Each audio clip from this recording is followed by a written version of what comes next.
Right, carrying on. Of course, the actual name AudioPod hadn't really been invented when I was doing mine.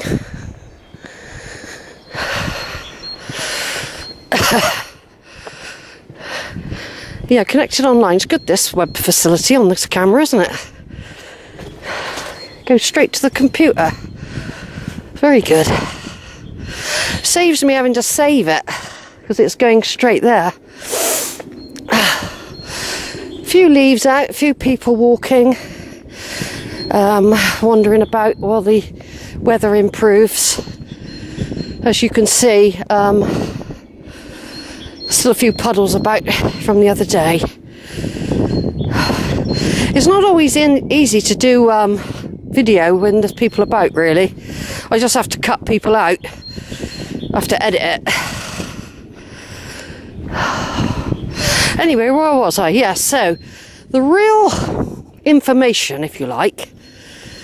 I'm not saying the truth, it is a subjective experience that the nurses are experiencing and sharing. It is that. But even so, this is where the themes and other bits of information I was able to gather and analyse, shared themes, shared ideas and thoughts and actions and reflections. These were all things that I was able to obtain from the interviews. And although I passed on my master's degree dissertation, just the dissertation of 21,000 plus words, and a nice hardback cover and gold lettering, and it sits in the Steinbeck collection in London's Royal College for Nursing. Really, half of it is not there. The master's degree actually consisted of a lot more. There were 6 other modules I had to complete and pass before I could even get to the dissertation stage. We were exploring all sorts of nursing practice and expert practice, methods and methodologies in exploring nursing. So I had to do an awful lot of other projects, up to 6 projects, small ones, they weren't massive, all to prepare us and train us and educate us with skills needed to do a professional dissertation. Now, some people get master's degrees, all they got to do is a dissertation. This took 3 to 4 years to complete. I think it was 5, because I wasn't doing it full time. Some people could do it full time, so I had to go up to London to lectures. So I had to split mine up a little bit, but it suited me fine. I was working full time. I had a family when I was doing this.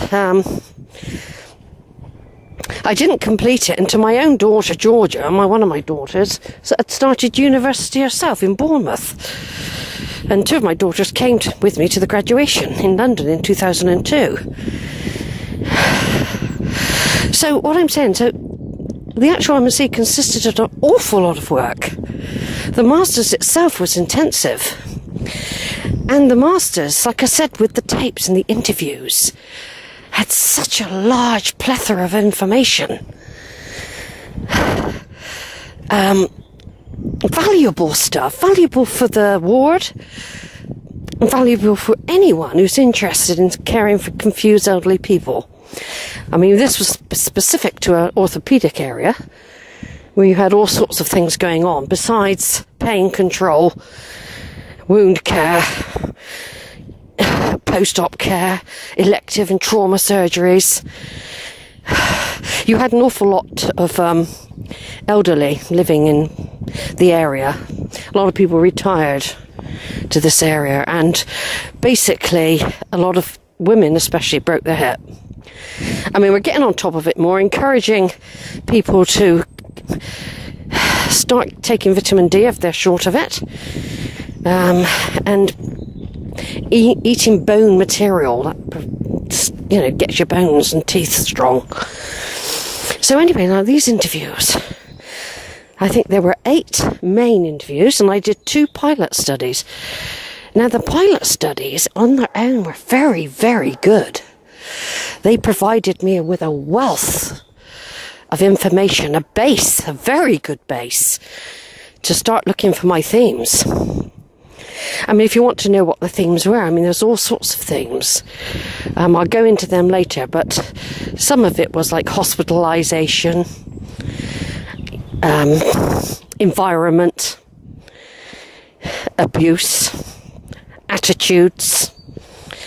There was an awful lot of education. There was an awful lot of things that I put together, and I did diagrams,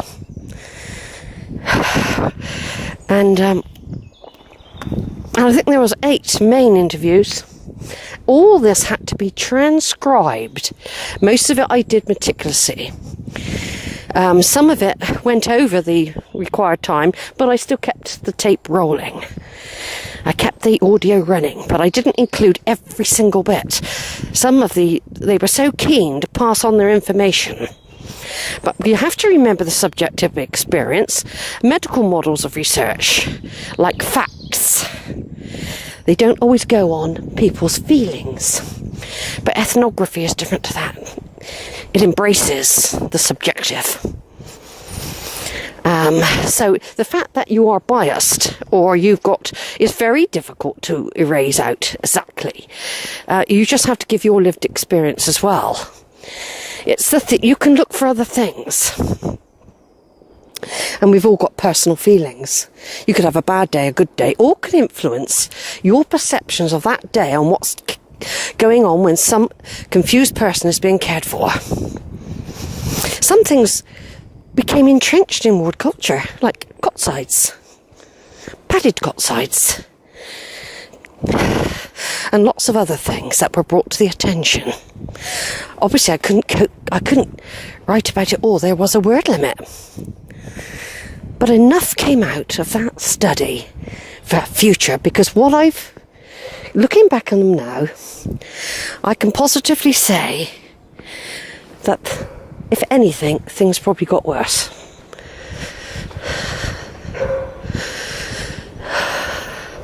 Things have probably got worse with the defragmentation of the NHS and things like that. So this study will be still of significance. It would be interesting to go back into that environment and work there for 6 months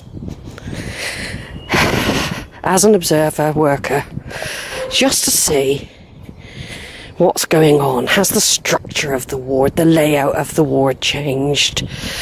What are the attitudes to the caring for the increasing elderly person? Over and out for now.